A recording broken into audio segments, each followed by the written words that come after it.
In this video, I'm going to tell you the exact foods that you might be eating that is causing you bloating that you didn't know. Maybe some that you are even planning to eat after this video. So the last food that you ate even before watching this video is somewhere in your stomach planning to be digested.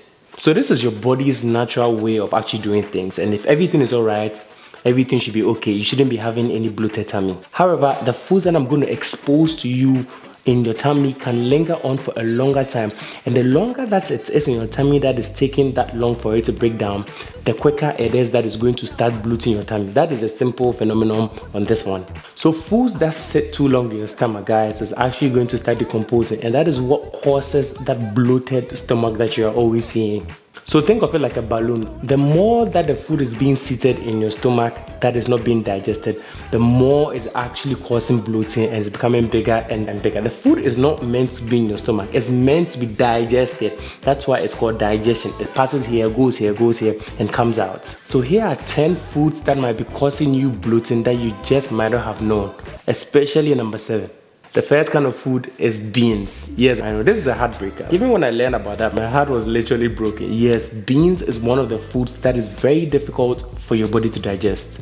You see, beans is really good, let's not take away from that, but it comes with this type of sugars called oligosaccharides. The problem is that these kind of sugars do not digest easily at all, and that process has no option but to lead to fermentation and plenty of gas, which is why people say things like, when I eat a lot of beans, I pass a lot of gas. Yes, it's actually really true. But the thing is, if you're trying to reduce some of these oligosaccharides in beans, one thing that you can do is to soak the beans ahead of time before cooking. And if you notice, some of our mothers used to do that. I don't know how they knew that, but that was the reason why. To help reduce these sugars that are difficult to break down for you to be able to consume it and not fat too much. Yes. The second food is lentils. Lentils are quite similar to beans and basically around the same reasons why beans make you bloated. Lentils also really make you bloated as well. And again, pre-soaking lentils can really also help reduce this effect that is going to make you bloat in the long run. I couldn't wait to tell you about this one. Chewing gum. Yes, guys, like chewing gum. Chewing gum is one of the things that people don't know, but the more you chew gum, the more you are putting air into your tummy, and then the more your tummy is becoming bloated. Mind you, your tummy is not your nostril. It's not meant to be holding air, so that is not really a good thing. So I'm not saying don't chew gum. All I'm saying is that don't overly do it. The third food item is one that we've been consuming a lot, and since our childhood, it's something that is part of us. It's really hard to cut ties. It's dairy. I said dairy, guys. So when I say dairy, I basically mean milk.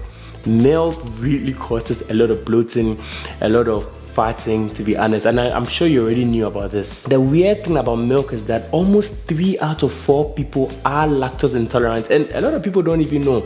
It's only 1 out of 4 people's body that is able to digest milk. So I'm pretty sure you even watching this video, you're lactose intolerant and then you don't even know. Oh, and that's not to say things like milk, butter, cheese, ice cream, yogurt, they are all part. It's not just milk, because they are all even milk products. They are so used to the milk thing. You can try alternatives like soy or coconut milk. I know soy milk, but the thing about soy milk, guys, and I don't know, you guys that have tried it, you can attest to it, it's actually an acquired taste. In the beginning, but as time goes on, it helps, and that's one thing that's not really going to cause you bloating as opposed to dairy. And before I go on, I just want you guys to do me a little favor for giving you all this information. I haven't had 1,000 likes on any of my videos yet, and please, I just want to see what it feels like to have 1,000 likes on this video. So if this video is giving you any value in any sort of way, just kindly leave a like ASAP. Moving on, then we move to the next thing that is causing you bloating: carbonated drinks. Guys, we are not even talking about the sugar aspect that is going to spike up your blood sugar level and things like that. I'm not even going to bring that. Carbonated drink, guys, causes a lot of bloating in your system, and it's something that if you don't have to stop, at least try to minimize. Because think about it, when you drink all these carbonated drinks, where do you think all the gas goes? Yes, you burp out here and there, but majority of it actually goes into your stomach. Not to talk about the fact that they are really bad for your teeth, and also continuous consumption of this thing is going to cause things like type 2 diabetes and that is something you can't avoid if you're still drinking these types of sodas. The third kind of foods is wheat, rye, and barley. Yes, the beer people, don't come for me. I know you're gonna come for me. Look at the guys that have been drinking beer. Think about it. Look at their tummies. I don't even need to say much. So then try and avoid these things if you're also, because already these things actually has a lot of insoluble fiber, and already it makes it difficult for your digestive system to break it down. So beer, let's be honest, it's not really all that. I don't know, the people that drink beer, I don't know what you guys get to that, but that's just my personal opinion, and I'm entitled to that. The next kind of foods is vegetables, and I'm gonna give you a few examples. Yes, the fact that they are termed vegetables doesn't mean it is all perfect. There's some vegetables that when you eat, it's actually going to cause you bloating. That's not to say stop eating them, but it's just to say minimize it or actually control it. Some examples are cabbage, especially broccoli, cauliflower. These are just a few examples, and I told you not to say stop eating them, but then have in mind that excessive eating of them can cause bloating, especially cabbage. So one thing that you can actually do is to pre-cook it before you actually eat it. Not always like eating it raw, or cook it a little bit before you eat. One thing so that you can do is to try alternative vegetables like spinach, asparagus, and some cucumbers. These are really, really good for your tummy and doesn't really cause excessive bloating and give you mostly similar nutritional value as these cruciferous vegetables do. And like I told you earlier on, especially number seven guys, onions. Jeez, onions. So the thing about onions is that onions contains a substance called fructans, and fructans is really difficult for the digestive system to break down.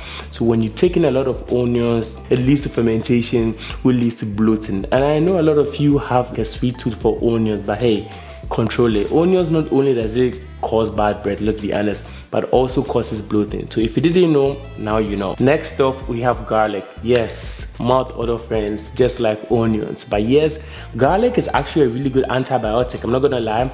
But yes, one thing to that it does cause is bloating. So I told you in the beginning, not saying stop eating it at all, but then just control it and know in your head that this thing that I'm eating, excess of it is going to cause me to be bloated. Next is public enemy number one, fatty food.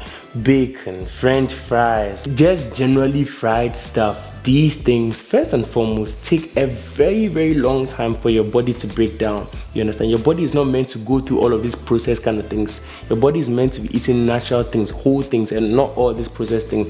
So things like french fries and bacon, all these fatty foods, you know them. I don't need to tell you, all of them actually really cause a lot of bloating in the long run, aside the health risk things that comes with it. But you see, the thing about bloating is not always what you eat. Let me be honest with you guys. Sometimes, so it comes down to how you eat and how much you eat. Let me give you an example of what I'm trying to say. So let's say you are eating some foods and then you're not really swallowing them, you're not really chewing them, you're just swallowing them. When you do that, it makes it very, very, very difficult for your body to digest it. In turn, your body won't be able to digest everything, and then it will lead to fermentation, which might lead to bloating. So the reason of your teeth, the reason why God gave you this nice teeth, is to be able to masticate the food in your mouth way before you swallow it. So that if you don't want to be bloated, make sure you are chewing all your meals properly before you are swallowing it. And also make sure that you are actually not swallowing big chunks. You know what I mean about that.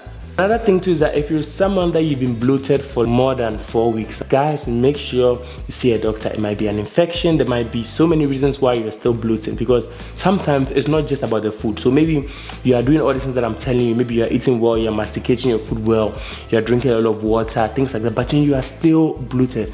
Make sure that you're seeing your doctor. Let's just check it and see if maybe something might be affected there, or it's just from the foods that you're eating. If you're someone that you're looking to get a flat tummy and you don't want to waste your time thinking about what to eat on Monday, what to eat on Tuesday, what fat to eat, you just want it all done for you with getting a meal plan that is proven to work for several people all over the world, all you can do is check in the description section under this video and get yourself the 30-day weight loss meal plan that has done justice to over 300 women all over the world and help them lose weight in 30 days. Do yourself a favor and grab the diet plan ASAP. And if you haven't, make sure you subscribe to the channel for more free content like this every single week. Up until next time, hold on, if you have some time, make sure you're checking out this video because it has a lot of value and it's also going to help you lose the weight quickly. All right, I'll see you in my next video. Peace out.